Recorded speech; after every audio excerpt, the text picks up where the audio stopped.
జయ శుభకర వినాయక శ్రీకాణి భాగవర సిద్ధి వినాయక. నమస్కారం. ప్రేక్షకులందరికీ శుభోదయం. ఈనాటి శుభయోగం శీర్షికన భాగవతాన్ని ప్రమాణంగా తీసుకుంటే శ్రీ మహావిష్ణువుకు ఉన్నటువంటి 24 అవతార స్వరూపాలేంటో, ఈ 24 అవతార స్వరూపాల వైభవం ఏంటో, ఈ అవతారాల ద్వారా శ్రీ మహావిష్ణువు ఇచ్చే సందేశం ఏంటో పరిశీలిద్దాం. లోకంలో దశావతారాలు ఉన్నప్పటికీ భాగవతాన్ని ప్రమాణంగా తీసుకున్నట్లయితే శ్రీ మహావిష్ణువుకు సంబంధించి 24 అవతార స్వరూపాలను శ్రీమద్భాగవతంలో తెలియజేశారు. ఈ 24 అవతార స్వరూపాలలో ఒక్కొక్క అవతార స్వరూపం వెనుక ఒక్కొక్క అద్భుతమైన అంతరార్థం దాగి ఉంది. 24 అవతారాలలో మొట్టమొదటి అవతారం కుమార అవతారం. శ్రీ మహావిష్ణువు సృష్టిలో మొట్టమొదటిసారిగా దాల్చిన అవతారం కుమార అవతారం. కుమార అవతారము అంటే ఏంటంటే శ్రీ మహావిష్ణువు సనక, సనందన, సనత్కుమార, సనస్సు జాతులనేటటువంటి బ్రహ్మమానస పుత్రులుగా అవతరించాడు. సన అంటే ప్రేమ అని అర్థం. అంటే సృష్టిలో ప్రేమతత్వాన్ని తెలియజెప్పేటటువంటి అవతారమే ఈ కుమార అవతారం. ఈ బ్రహ్మమానస పుత్రులకి కుమార అవతారం అనే పేరు ఎందుకు వచ్చిందంటే యవ్వన దశకు ముందు ఉండేటటువంటి దశను కౌమార దశ అంటారు. ఈ కౌమార దశలో సనక, సనందన, సనత్కుమార, సనస్సు జాతులనేటటువంటి బ్రహ్మమానస పుత్రులుగా శ్రీ మహావిష్ణువు అవతరించారు. ఈ అవతారంలో ఆత్మజ్ఞానం యొక్క ప్రాధాన్యతను అందరికీ తెలియజేశారు. ఆత్మజ్ఞానము, ఆత్మతత్వాన్ని తెలియజెప్పేటటువంటి అవతారం ఈ కుమార అవతారం. ఆ తర్వాత రెండవ అవతారం యజ్ఞవరాహ అవతారం. శ్రీ మహావిష్ణువు వరాహ అవతారాన్ని దాల్చటం వెనుక ఒక అద్భుతమైన అంతరార్థం ఉంది. ఆ అంతరార్థం తెలియాలంటే తైత్తిరీయ ఉపనిషత్తులో ఒక ప్రత్యేకమైన మాట చెప్పారు.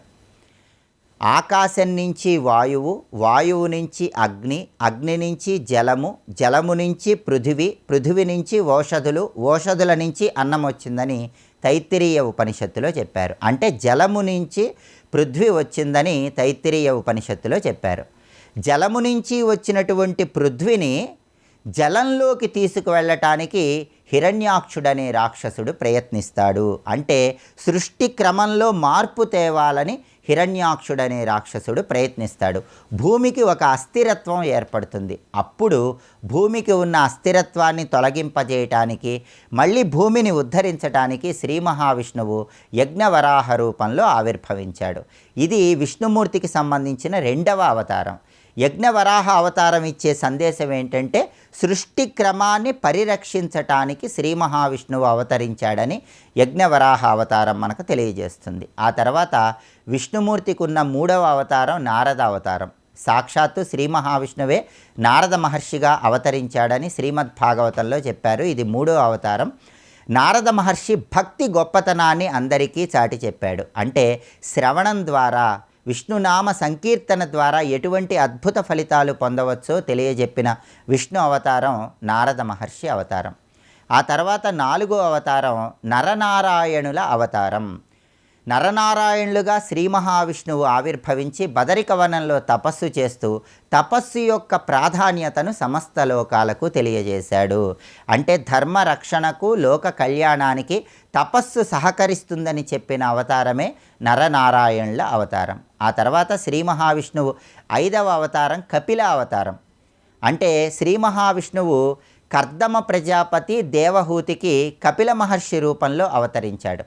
కపిల మహర్షి రూపంలో అవతరించి సాంఖ్యయోగం అనే ఒక గొప్ప యోగాన్ని సృష్టికి పరిచయం చేశాడు. ఈ సాంఖ్యయోగాన్ని సాంఖ్య శాస్త్రము, సాంఖ్యతత్వం అని కూడా అంటారు.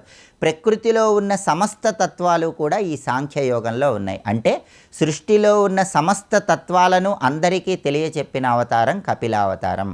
ఆ తర్వాత 6వ అవతారం దత్తాత్రేయ అవతారం. విష్ణుమూర్తి దత్తాత్రేయ అవతారంలో ఆవిర్భవించటానికి కారణం ఏంటంటే బ్రహ్మ విద్యను అందరికీ అందించటానికి దత్తాత్రేయ రూపంలో అవతరించాడు. బ్రహ్మ విద్యకే ఆన్వీక్షకి అనే పేరుంది. ఆన్వీక్షకి అంటే బ్రహ్మ విద్య అని అర్థం. బ్రహ్మ విద్య గొప్పతనాన్ని తెలియజెప్పిన అవతారం దత్తాత్రేయ అవతారం. ఆ తర్వాత 7వ అవతారం యజ్ఞదేవుడి అవతారం. యజ్ఞదేవుడి అవతారానికి ఉన్న వైభవం ఏంటంటే స్వయంభవ మన్వంతరంలో రుచి ప్రజాపతి ఆహూతి దంపతులకి యజ్ఞ సమయంలో యజ్ఞదేవుడిగా శ్రీ మహావిష్ణువు ఆవిర్భవించాడు. యజ్ఞాల గొప్పతనాన్ని లోకానికి చాటి చెప్పిన అవతారం. ఈ యజ్ఞదేవుడి అవతారం నుంచి కాల విభజన జరిగింది. యజ్ఞదేవుడి అవతారానికి ముందు కాల విభజన లేదు. మనువులు, మన్వాంతరాలు, సంవత్సరాలు, ఇలా కాల విభజన యజ్ఞదేవుడికి ముందు లేదు. కాబట్టి కాల విభజన చేయటానికి వచ్చినటువంటి శ్రీ మహావిష్ణువు అవతారం యజ్ఞదేవుడి అవతారం. ఆ తర్వాత 8వ అవతారం వృషభదేవుడి అవతారం. నాభి మేరుదేవి అనే పేరు కలిగిన దంపతులకి శ్రీ మహావిష్ణువు వృషభదేవుడు అనే పేరుతో జన్మించాడు.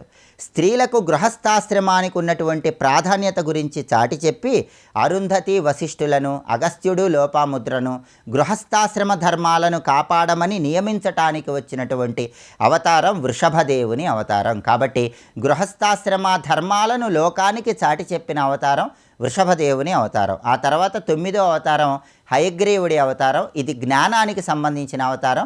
జ్ఞానప్రాప్తిని ప్రపంచానికి పరిచయం చేసినటువంటి అవతారం హయగ్రీవుడి అవతారం. శ్రీ మహావిష్ణువుకు సంబంధించిన మిగతా అవతార స్వరూపాల వైభవం ఏంటో, రాల్లో ఉన్నటువంటి అంతరార్థం ఏంటో రేపటి శుభయోగం శీర్షికను పరిశీలిద్దాం. నమస్కారం.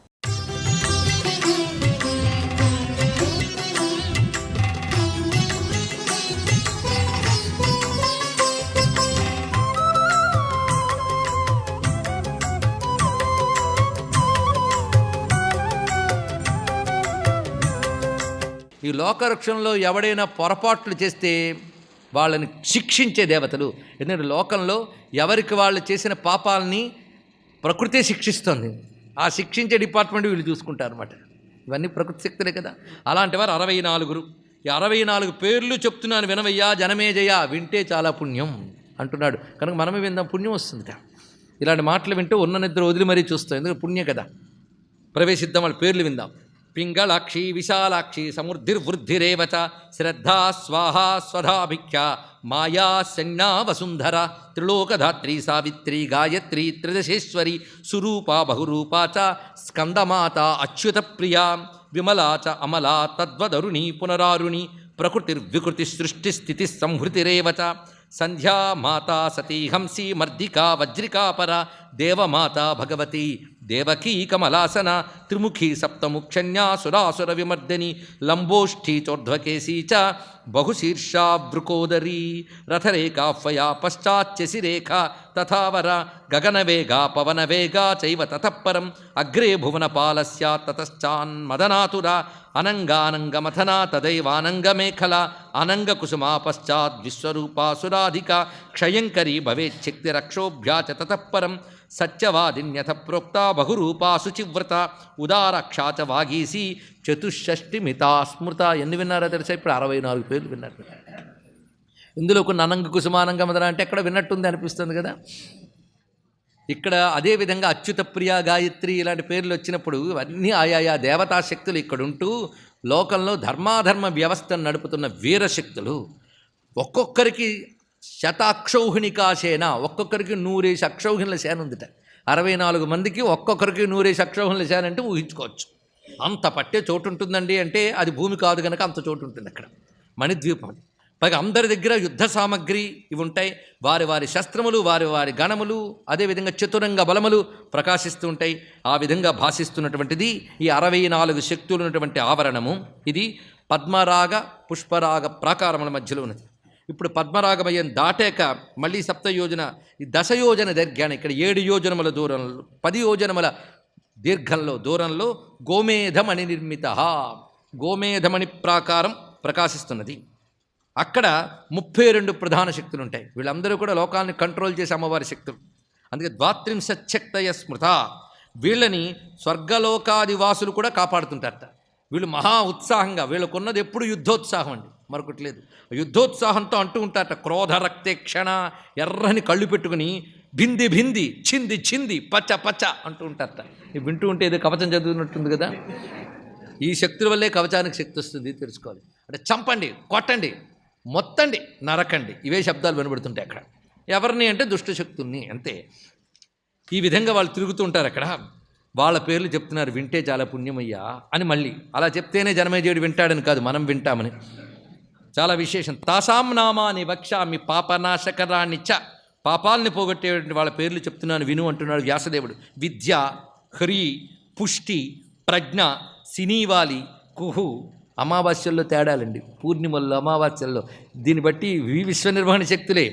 రుద్ర, వీర్య, ప్రభ, నంద, పోషిణి, రుద్ధిద, శుభ, కాళరాత్రి, మహారాత్రి, భద్రకాళి, కపర్దిని, వికృతి, దండిని, ముండిని, సేందుఖండ, శిఖండిని, నిశుంభ శుంభమతిని, మహిషాసురమర్దిని, ఇంద్రాణి, రుద్రాణి, శంకరార్ధ శరీరిణి, నారి, నారాయణి, త్రిశూలిని, పాలిని, అంబిక, హ్లాదిని, మాయాదేవి. వీళ్ళ పేర్లు మొత్తం ప్రధానంగా 32 ఇక్కడ చూపించారు.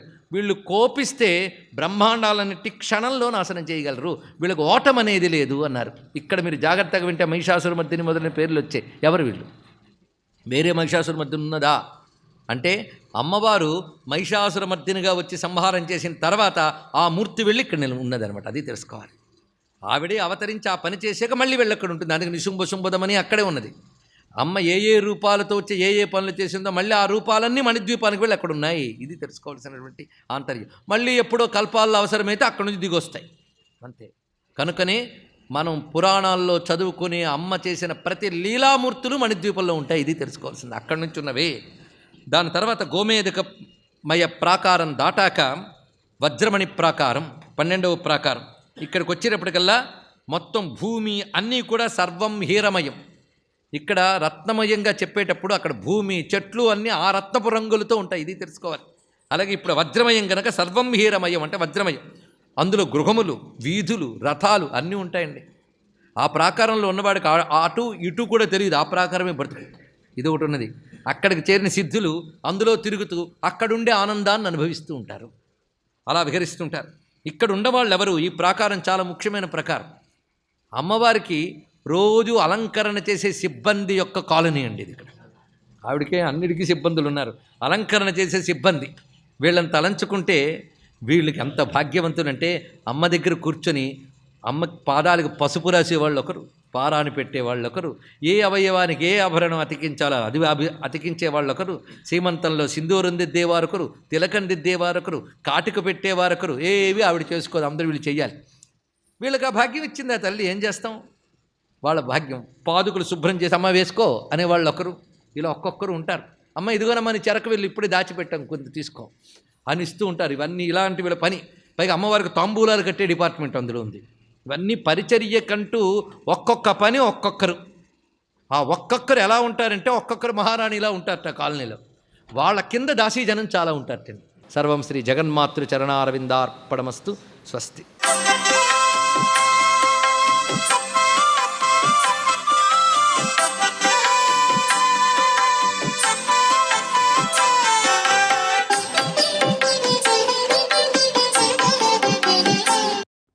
ఓం నమో నారాయణాయ. ఓం నమ శివాయ. శ్రీమాత్రే నమః. మాఘమాసంలో శనివారం నాడు ఇంటి వద్దనే కలియుగవాసుడైనటువంటి వెంకటేశ్వర స్వామి వారికి ఆవు నేతితో దీపారాధన ఆచరించి ఆ స్వామివారికి ప్రీతికరమైనటువంటి గోవిందనామాల్ని పఠిస్తూ స్వామికి ఇష్టమైనటువంటి జిలేబీ, లడ్డు, పాయసం మొదలైనటువంటివి నైవేద్యంగా కనుక సమర్పించి వాటిని దివ్యవంతమైన వెంకటేశ్వరుని ప్రసాదంగా 10 మందికి కనుక పంచినట్లయితే కలియుగవాసుడైనటువంటి శ్రీనివాసుడు తన దివ్యవంతమైనటువంటి లక్ష్మీదేవితో కూడినటువంటి అనుగ్రహాన్ని మనందరికీ కూడా ప్రసాదిస్తాడు. ఒక్క పిలుపుతో పలికేటువంటి ఆ గోవింద నామ స్మరణ మీ ఇంటికి అద్వితీయమైనటువంటి శక్తిని ప్రసాదిస్తుంది. కాబట్టి ప్రతినిత్యం కూడాను ఏ ఇంట్లో గోవింద నామాలు అనేటువంటివి పఠించబడతాయో ఆ ఇంట్లో లక్ష్మీదేవి యొక్క దివ్యవంతమైన అనుగ్రహం విరాజిల్లుతూ ఉంటుంది అనే విషయాన్ని కూడా గుర్తుపెట్టుకోవాలి ప్రతి ఒక్కరూ కూడా. అంతేకాకుండా శనివారం నాడు తులసీ ప్రియుడైనటువంటి ఆ కలియుగవాసుడైన వెంకటేశ్వర స్వామి యొక్క విగ్రహానికి తులసీ మాలికను అలంకరింపచేసి వెంకటేశ్వర వజ్ర కవచాన్ని గనక పఠించినట్లయితే మీ జీవితం సుసంపన్నమై వెలుగొందడానికి, ఆరోగ్యం ఐశ్వర్యాలతో తులతూగడానికి అద్వితీయమైనటువంటి ఈ మాఘమాసంలోని శనివారం ఎంతగానో సహకరిస్తుంది అనేటువంటి విషయాన్ని ప్రతి ఒక్కరూ కూడాను గుర్తెరిగి ఆచరించినట్లయితే అదృష్టం మీ వెంట ఉండి తీరుతుంది అని చెప్పేసి ప్రతి ఒక్కరూ కూడా గ్రహించి తరిస్తారు కదూ. మరి సర్వే జనా సుఖినో భవంతు.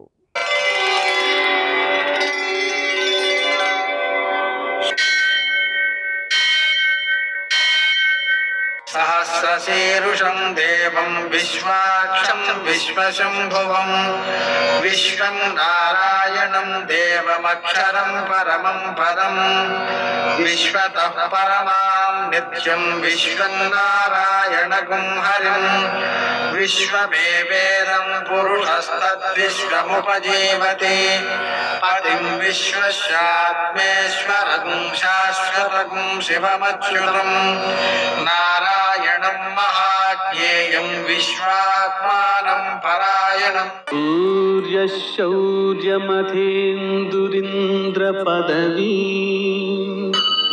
సన్మంగళం మంగళం.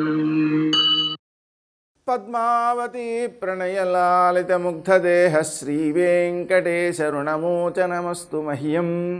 నేటి కాలమాన విశేషాలను గమనిద్దాం. స్వస్తి శ్రీ చాంద్రమాన విశ్వావసనామ సంవత్సరం ఉత్తరాయణం శశిర ఋతువు మాఘమాసం కృష్ణపక్షం శనివారం. సూర్యోదయం 6:50 సూర్యాస్తమయం 6:11. తిథి షష్ఠి రాత్రి 2:55 వరకు. నక్షత్రం చిత్త రాత్రి 2:29 వరకు. వర్జం ఉదయం 9:07 నుంచి 10:51 వరకు. దుర్ముహూర్తం ఉదయం 6:52 నుంచి 8:22 వరకు. అమృతకాలం రాత్రి 7:32 నుంచి 9:16 వరకు. రాహుకాలం శనివారం కాబట్టి ఉదయం 9 నుంచి 10:30 వరకు. అష్టకవర్గ రీత్యా శుభప్రదమైన సమయం మధ్యాహ్నం 3 గంటలకి. నేటి విశేషం శనివారం. శనివారం చాలా విశిష్టమైనది. సూర్యోదయంతో దుర్ముహూర్తం ప్రారంభమవుతుంది కాబట్టి సూర్యోదయానికి ముందే నిద్ర లేవడం చాలా ముఖ్యం. ఈ శనివారం రోజున మనం ఒక 1/2 కేజీ నల్ల నువ్వులతో శివునికి పూజ చేయడం, 1.5 కేజీ నువ్వుల నూనెతో శివునికి అభిషేకం చేయడం, ఆ నూనెలో పసుపు కలిపి ఆవులకు రాయడం, ఆ నువ్వులు ఆహారంగా బెల్లం కలిపి ఆవులకు అందించడం, హనుమాన్ చాలీసా పారాయణ చేయడం, అప్పాలు నివేదన చేయడం, హనుమంతునికి ప్రదక్షిణాలు చేయడం, ఇవన్నీ కూడా గ్రహదోషాలను అన్నిటినీ కూడా నివారిస్తాయి.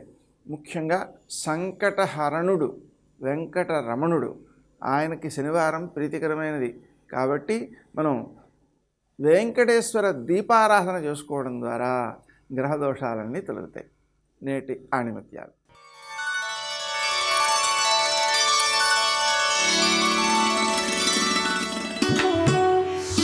శరీరానికి ఆహారం ఎంత అవసరమో ఆత్మకు ధ్యానం కూడా అంతే అవసరం.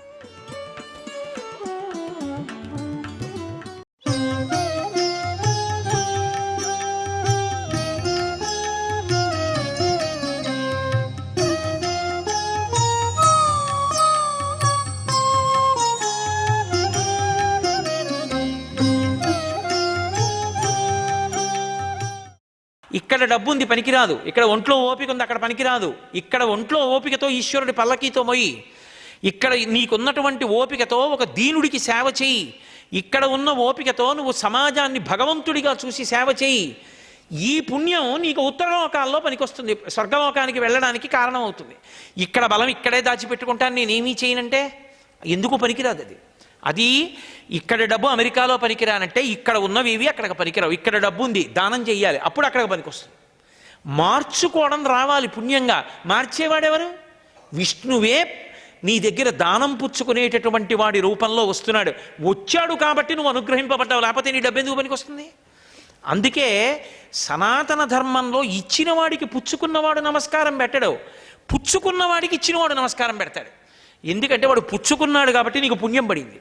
ఇప్పుడు వాడు విష్ణు స్వరూపం, అందుకే వామనమూర్తి ఘట్టంలో భవతే విష్ణుస్వరూపాయతే తత్ప్రామాణ్య విదే త్రిపాదస్య ధరణిం దాస్యామియంచన్ క్రియాక్షిప్రుండై ధనుజేశ్వరుండు వడుగుంచేసాచి పూసించి బ్రహ్మప్రీతం అని ధారబోసే భువనం ఆశ్చర్యము పొందగా. ఇప్పుడు నివేదనము అంటే ఈ శరీరాన్ని అక్కడ భగవత్ సేవగా వాడ్డం. రంతిదేవుడు చేశాడు. ఆ దయా అన్న మాటని ఎంత గొప్పగా అన్వయం చేసుకున్నాడంటే జీవితంలో ఆయన దగ్గర ఉన్నవన్నీ దానం చేయడమే. ఆయనకు అన్నిటికన్నా ఇష్టమైంది ఏమిటో తెలుసా? కష్టపడుతున్నటువంటి వాడు ఎవడున్నాడో చూసి వాడిని ఆదుకోవడంలో ఆయనకి తృప్తి. అందుకని ఆయన అందరికీ అన్నీ దానం చేసేశాడు. ఒకప్పుడు క్షామం వచ్చింది రాజ్యంలో. అన్ని దానాలు చేసిన వాడు ఉన్న చోట క్షామం ఏమిటి? దేవతల లీల, పరీక్ష చెయ్యాలని. తట్టుకోగలడా? ఈయన పరిణతి ఏ స్థాయిలో ఉంది చూడాలనుకున్నారు. 48 రోజులు రంతిదేవుడికి నీళ్లు కానీ అన్నం కానీ దొరకల. అలాగే ఉన్నాడు. 48 రోజులు అయ్యాక బ్రహ్మ విష్ణు మహేశ్వరులు ఇతన్ని పరీక్షిద్దామని పాయసాన్నము, నెయ్యి, మంచినీళ్లు పంపారు నగరంలో ఉన్న ఎవరి ద్వారానో. ఎవరో అయ్యా మా ఇంట్లో ఏదో దొరికిందండి మీకు ఇస్తున్నాను, మహారాజు కదా నిష్కారణంగా చచ్చిపోతారని పట్టుకొచ్చి ఇచ్చారు. అతను కూర్చుని ఇక తిందామని కూర్చుని సంతోషంతో ఔపోసన పడుతున్నాడు. మళ్ళీ ఆ దేవతలే బ్రాహ్మణ రూపంలో వచ్చారు. అయ్యా కడుపు కాలిపోతోంది ఏమైనా పిడుదు అన్నారు. అతని దగ్గర ఉన్న పదార్థంలో సగభాగాన్ని బ్రాహ్మణులకు ఇచ్చేశాడు. వాళ్ళు తిని వెళ్ళిపోయారు. మిగిలిన సగం తినబోతున్నాడు. 4 కుక్కలు పట్టుకుని చండాల రూపంలో వచ్చాడు ఒకడు. ఇంకా తినడానికి ఏం లేదు, మంచినీళ్ళు ఒకటే ఉన్నాయి, అవి తాగబోతున్నాడు. ఆయన వచ్చాడు. అయ్యా ప్రాణాలు నిలవట్లేదు, నేను చండాలుణ్ణి, నా ప్రాణాలు నిలబెట్టండి, కాసిన మంచినీళ్ళు ఇవ్వండి అన్నాడు. రంతిదేవుడు అన్నాడు, అన్నము లేదు, కొన్ని మధురాంబువులున్నవి, త్రావుమన్నా రావన్నా, శరీరధారులకు ఆపద కలిగిన వారి ఆపదల్ బాన్పి సుఖంబులు చేయుట కంటే ఒండు మేలున్నదే, నాకు దిక్కు పురుషోత్తముడొక్కడే సొమ్ము పుల్కసా అన్నాడు. ఓయ్ పుల్కసా, అసలు లోకంలో అన్నిటికన్నా చాలా సంతోషమైన విషయం ఏమిటో తెలుసా? మన వల్ల ఒక్కడి కన్నీళ్లు త్రవబడితే చాలోయే, చాలు రా అన్నయ్యా అని పిలిచాడు. అన్నము లేదు, అయ్యో నీకు పెట్టడానికి నా దగ్గర అన్నం లేదయా, నేను తినలేదయా అనలేదు.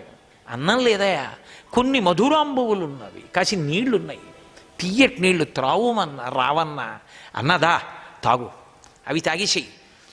మరి నీకు అంటావేమో, ఎల్ల శరీరధారులకు ఆపద కలిగిన వారి ఆపదల్ మాన్పి సుఖంబులు చేయుట కంటే ఒండు మేలున్నదే. అవతలవాడు కష్టంలో ఉంటే ఆ కష్టం వల్ల వాడికి వస్తున్న కన్నీళ్లు తొలవడం కన్నా ఇంకా జీవితానికి అదృష్టం ఏమిటయా? ఆ అదృష్టం ముందు నేను తాగకపోయినా పర్వాలేదు, నువ్వు తాగు అని ఇచ్చేశాడు నీళ్లు. మరి నీకు దిక్కెవరు? పురుషోత్తముడు ఒక్కడే సొమ్ము పుల్కసా, ఆ విష్ణువు నన్ను రక్షిస్తాడులే, తాగు. మరి నువ్వు విష్ణువే, నా దృష్టిలో విష్ణువే తాగుతున్నాడు, తాగు అన్నాడు. వాడికి నీళ్లు లేవని తన దగ్గర ఉన్నవి ఇస్తున్నానని ఇవ్వలేదు, విష్ణువుకి ఇస్తున్నానని ఇచ్చేశాడు. ఇంకింతకన్నా ఏం కావాలి? శరీరంతో ఉన్నందుకు అంతకన్నా అదృష్టం ఏముంది? విష్ణువుకి ఇచ్చి శరీరం పడిపోతే పర్వాలేదన్నాడు. బ్రహ్మ విష్ణు మహేశ్వరులు ప్రత్యక్షమయ్యారు. ఏమీ అడగలేదు, ఒక్క వరం అడగలేదు. ఒక్క వరం అడగకపోతే వాళ్ళు ఏం చేశారంటే మహాయోగిని చేశారు. ఆయన్ని మహాయోగిని చేస్తే ఏమైందంటే ఎవరు ఆయన దగ్గరికి వెళ్ళి కూర్చున్నా అజ్ఞాన దాహకత్వం వచ్చింది. అజ్ఞానం పోయి వాళ్ళందరూ కూడా యోగులైపోయారు. చిట్ట చివర ఈశ్వరుణ్ణి చేరిపోయాడు. కాబట్టి శరీరంతో ఉన్నందుకు అవతల వారి యొక్క బాధని నీ బాధగా భావించి తీర్చడం తప్ప, వాడు బాధలో ఉన్నాడు నేను బాధలేని వాడిని అందుకు ఇచ్చానని అహంకారంతో కాదు. దీనికి ఆకలేస్తే ఇది ఎంత బాధపడిపోతుందో, పాపం అంత బాధలో ఉన్నాడు కదూ, పోన్లే ఓ అట్టు పెడదాం, ఏం పోయింది మనం 3 తింటే ఒక్క అట్టు పెడదాం అని పెట్టినవాడు ఉన్నాడే, వాడు ఈ శరీరాన్ని ఈశ్వరుడు ఇచ్చాడు కాబట్టి మళ్ళీ ఈ శరీరంతో ఈశ్వర సేవ చేస్తున్నాడు. ఈ మనసు ఈశ్వరుడు ఇచ్చాడు, ఈ మనసుతో ఈశ్వరుడి సేవ చేస్తున్నాడు. మనస్సుతో ఈశ్వరుడి సేవ అంటే అవతలవాడి మనసు దేనికి సంతోషిస్తుందో, దేనికి గాయపడుతుందో తెలుసుకుని ప్రవర్తించడం. ఇది నన్నంటే బాధపడతాను సుమా, కాబట్టి నేను అన్నం. ఇది నా పట్ల చేస్తే బాధపడతాను సుమా, అయితే వాళ్ళకి చేయను. అది అధ్యవసాయముతో కూడిన మనస్సు. ఇక ఇంతకన్నా ఈశ్వర సేవ, ఇంతకన్నా పుణ్యకర్మ ఏమిటి నాకు చెప్పండి? ఇది చేసే ముందు నివేదన ఈశ్వరుడితో ముడి పెంచుకోవడం. అలా వాక్కు ఈశ్వరుడు వాక్కు ఇచ్చాడు, నువ్వు డబ్బు ఇవ్వలేకపోవచ్చు, అవతలవాడు కష్టంలో ఉన్నాడు, 2 మంచి మాటలు చెప్పి బాధపడకుండా ఓదార్చు, చాలు. అలా ఎవడు చెయ్యగలిగాడో, పుట్టుకతో ఉండేవి ఏవి అంటే అహంకారము, మమకారము. ఈ రెండిటికి కొత్తగా ఎవరు నేర్పక్కర్లేదు, వచ్చేస్తాయి. సర్వం శ్రీ ఉమామహేశ్వర పరబ్రహ్మార్పణమస్తు. స్వస్తి.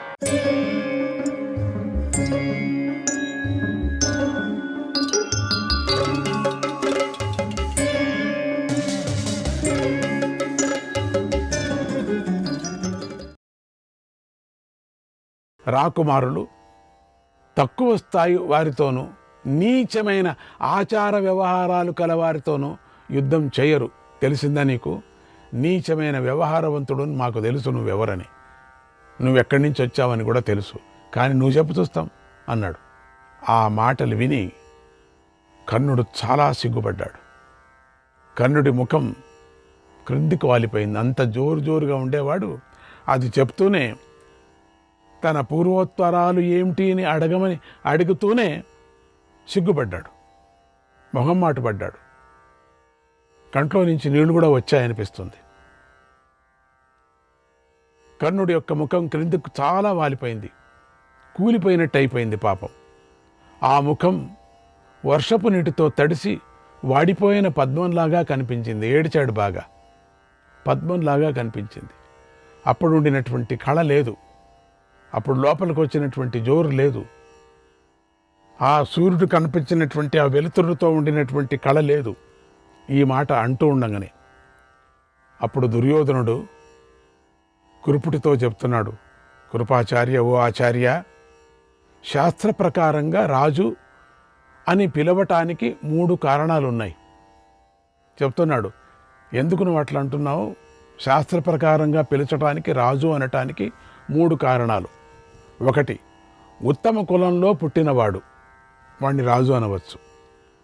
2వది శూరుడు, కూడా రాజు అనవచ్చు. సేనాపతి అయిన వాడిని, ఈ 3 కూడా రాజులే అంటారు. ఈ అర్జునుడు రాజు కాన వాడితో యుద్ధం చేయటానికి ఇష్టపడకపోతే నేను ఇప్పుడే ఈ కర్ణుణ్ణి అంగదేశాధిపతిగా చేస్తున్నాను అన్నాడు. అంతే కదా, రాజు చేయాలి కదా. రాజు కాని వాడితో యుద్ధం చేయనని అంటున్నాడు నీ శిష్యుడు, ఈ అర్జునుడు అనే కదా మీ శాస్త్రం చెప్తుంది కదా. అందుకని ఎవరు ఏమిటి అని అడుగుతున్నారు కదా. నేను ఇప్పుడే అంగదేశాధిపతిగా చేస్తున్నాను, రాజుగా పట్టాభిషేకం చేస్తున్నాను, ఆ దేశం నేను ఇస్తున్నాను. వెంటనే ధృతరాష్ట్రుడితోనూ భీష్ముడితోనూ మాట్లాడి విప్రుల చేత అభిషేక సామగ్రిని తెప్పించాడు. అప్పటికప్పుడే అందరితో మాట్లాడాడు. ధృతరాష్ట్రుతో నాన్నతో మాట్లాడాలి కదా. నాన్నతో మాట్లాడితే నాన్న ఆనందంగా ఒప్పుకున్నాడు, తొందరగా చెయ్యి అన్నాడు. మంచి పని, అటువంటి వాడు మనకు కావాలి కదా, అందుకని చెయ్యి. మనం మాట్లాడుకున్న ప్రకారంగా ఇదంతా గూడుపుటానిగా అప్పుడప్పుడు అయిపోయింది, అంతా కూడా అయిపోయింది. కర్ణుణ్ణి బంగారు, అప్పటికప్పుడే జనం కూడా ఉన్నారు కదా, అక్కడ సభ కూడా ఉంది కదా, పెద్ద సభ, ఇంకా వేరే సభ చేయాల్సిన పని లేదు. కర్ణుణ్ణి బంగారు సింహాసనంలో కూర్చోబెట్టేశాడు. అప్పటికప్పుడే బంగారు సింహాసనం చెప్పించాడు. స్టేడియం మధ్యలో కూర్చోబెట్టాడు, పెద్దగా, అందరికన్నా పెద్దగా. పేలాలు పూలు కలిపి బంగారు కలశాలతో నింపినటువంటి నీటిలో, ఆ నీటితో విప్రులతో కలిసి కర్ణుడికి అభిషేకం చేశాడు. అంతే, పట్టాభిషేకం చేశాడు. పూలు పేలాలు ఇవి మామూలుగా వేస్తూ ఉంటారు. పూలు పేలాలతో వేస్తే మంచిది అని అంటారు. ఆ కిరీటం మీద కిరీటం పెట్టి, కిరీటం, హారాలు, కేయూరాలు, కంకణాలు, అంగదాలు మొదలైనటువంటి రాజచిహ్నాలను కర్ణుడికి అలంకరింపజేశారు. ఛత్రచామరాలను కూడా ఏర్పాటు, రాజు అయిపోయాడు ఇప్పుడు, అంగదేశానికి రాజు. అవి ధరించిన కర్ణుడికి విప్రుల జయం పలికారు. విప్రులు కాచుకున్నారు అక్కడే, విప్రులు వాళ్ళు వేదఘోష చేశారు. అలా ఆదరించబడ్డ కర్ణుడు వాళ్ళందరితో కూడా వారికి విరివిరిగా ధనాన్ని ఇచ్చి దుర్యోధనుడితో ఇలా అన్నాడు, ఓ రాజరాజా, నాకు రాజ్యం ఇచ్చావు, దీనికి సాటిగా నేను నీకేమి ఇవ్వాలి, ఆజ్ఞాపించు. నన్ను ఎంత పని చేశావు, ఇప్పుడు నాకైనటువంటి అవమానాన్ని నువ్వు సరిచేశావు, ఎంత పని చేశావు, నాకెంత సంతోషం. నాకు ఇచ్చినటువంటి ఈ బహుమానం ఉందే, ఈ ఆనందము నాకు పట్టలేకపోతున్నది. ఎవరితో నేను పంచుకునేది, నాకెవరున్నారు, నాకెవరితో నేను పంచుకుందు.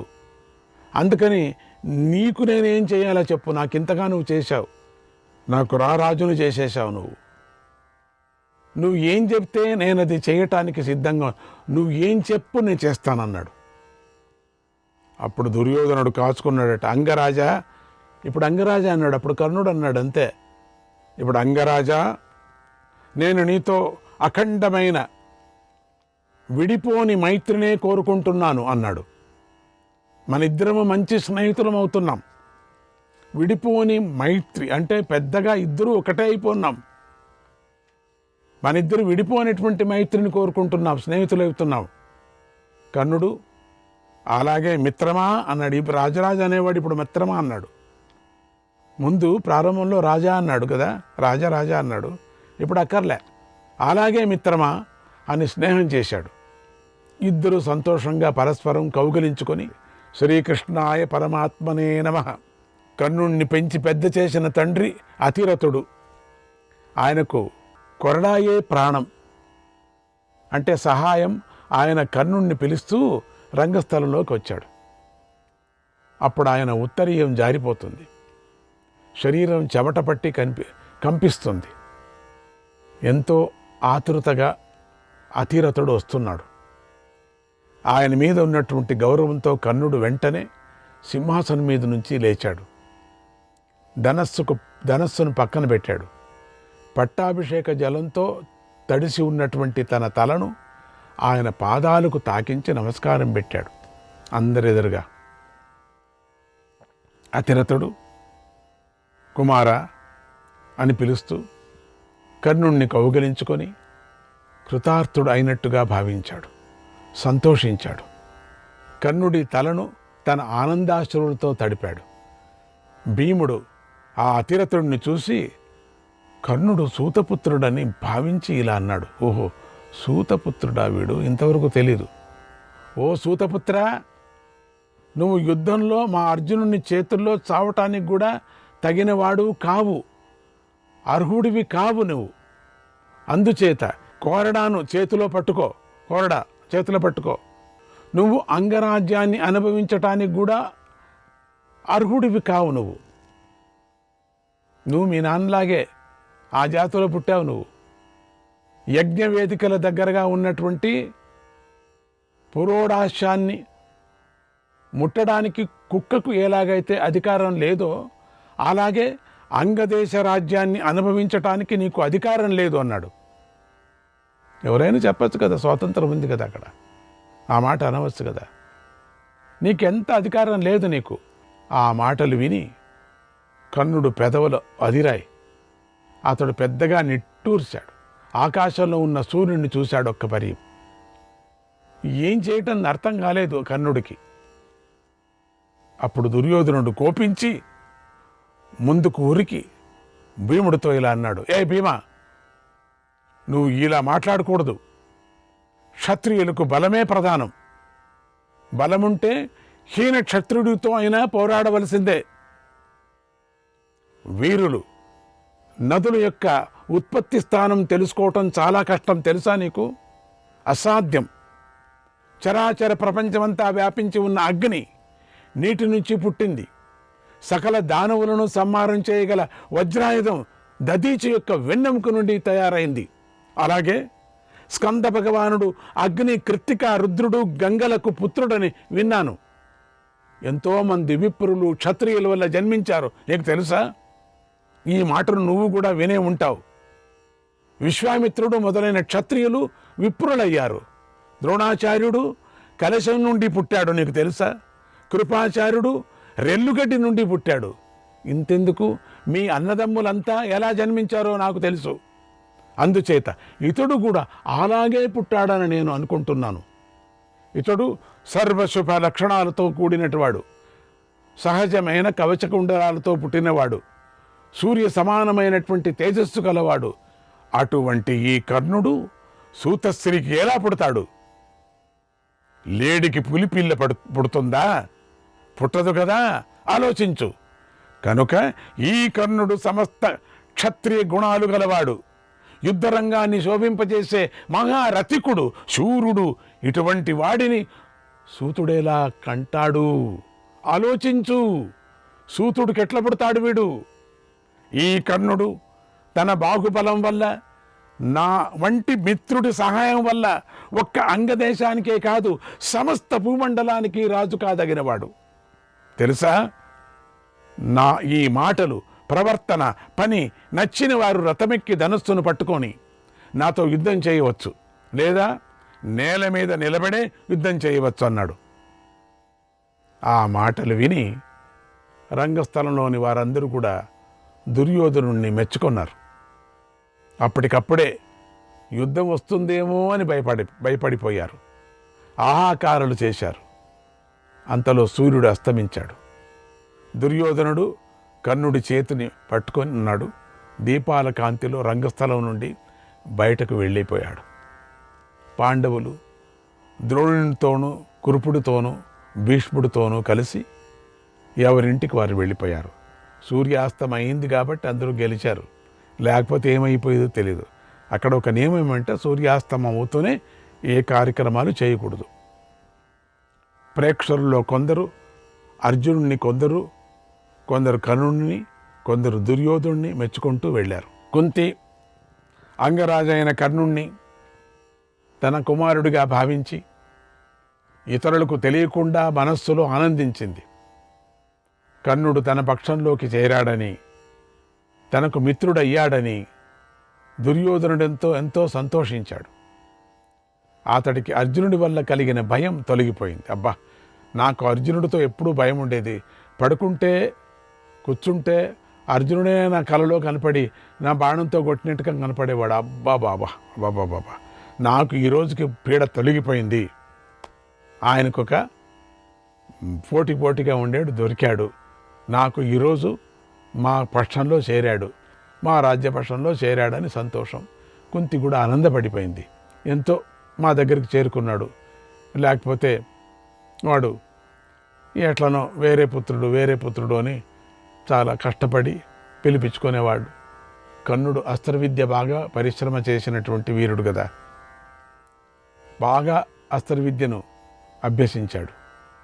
అతడు దుర్యోధనుడితో ప్రేమగా వ్యవహరించసాగాడు. చాలా బుద్ధిమంతుడు కర్ణుడు. మిక్కిలి స్నేహాన్ని కలిగి ఉన్నాడు. దుర్యోధనుడికి మనశ్శాంతి కలిగేలాగా మాట్లాడసాగాడు. అదే కదా కావలసింది. అలా వారి స్నేహం వృద్ధి చెందుతోంది.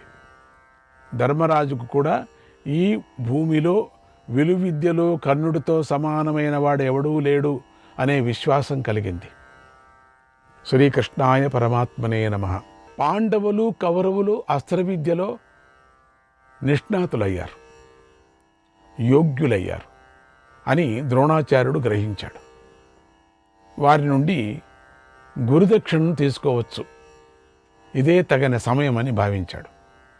వెంటనే శిష్యులందరినీ పిలిచి, కుమారులారా, ద్రుపదుడు పాండురాజులు పాంచాలరాజు అతన్ని యుద్ధంలో జయించి ఇక్కడికి తీసుకొని రండి, నా ముందు ఉంచండి.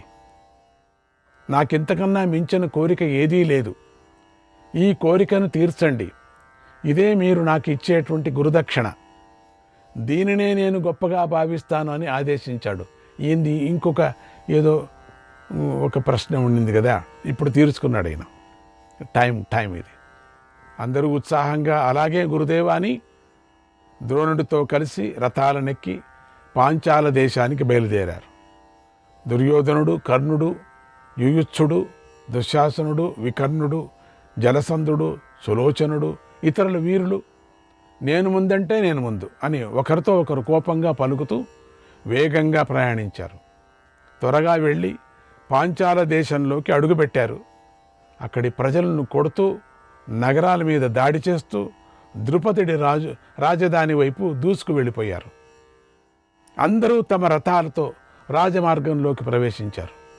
ద్రుపదుడు కౌరవులు నగరాన్ని ఆక్రమించారు అనే వార్త విన్నాడు ద్రుపదుడు. కౌరవులు వచ్చారు, నగరాన్నంతా వ్యాపించారు. వెంటనే సోదరులతో కలిసి బయటకు వచ్చాడు. యుద్ధానికి సిద్ధమయ్యాడు. అతడి సోదరులు కవచాలను ధరించి కౌరవులతో యుద్ధానికి దిగి బాణాలను వర్షించి సింహనాదాలు చేశారు. ద్రుపదుడి తెల్లని రథమెక్కి వచ్చి కౌరవులపై బాణవృష్టిని కురిపించాడు. చాలా అసామాన్యుడు. ఆ సమయంలో కౌరవులు ఇతర రాజకుమారులు తమ బలపరాక్రమాలపై అతిగా విశ్వాసం కలిగి ఉన్నారు. పైగా అహంకరించి ఉన్నారు. ఈ ద్రుపదుడు నాకు దోమ వంటివాడు, చీమ వంటివాడు, కనుక విజయం మాదే అని ధీమాతో ఉన్నారు. వారి చేష్టలను, వారి తొందరపాటుతనాన్ని బుద్ధివంతుడైనటువంటి అర్జునుడు గ్రహించేశాడు. ముందుగానే ఆలోచించి ఏం చెయ్యాలో నిర్ణయించుకున్నాడు. గురువు వద్దకు వెళ్ళి, గురుదేవా, ఏషాం పరాక్రమస్యాంతే వయం కుర్యామ సాహసం ఏతైరసఖ్యః పాంచాలక గ్రహీతుం రణమూర్ధని. వీరందరూ తమ తమ శక్తిని ప్రదర్శించిన తరువాత మనం యుద్ధం చేద్దాం, మనం రంగంలోకి దిగుదాం. యుద్ధంలో ద్రుపదుణ్ణి బంధించడం అసాధ్యం అని అర్జునుడు సోదరులతో కలిసి నగరానికి వెలుపల అరక్రోసు దూరంలో నిలబడ్డాడు. దూరంగా ఉన్నారు. వీళ్ళంతా ముందు వెళ్ళారు ఆతరంగా. అటు ద్రుపదుడు కౌరవులను అన్ని వైపుల నుంచి చుట్టుముట్టి దాడి చేశాడు.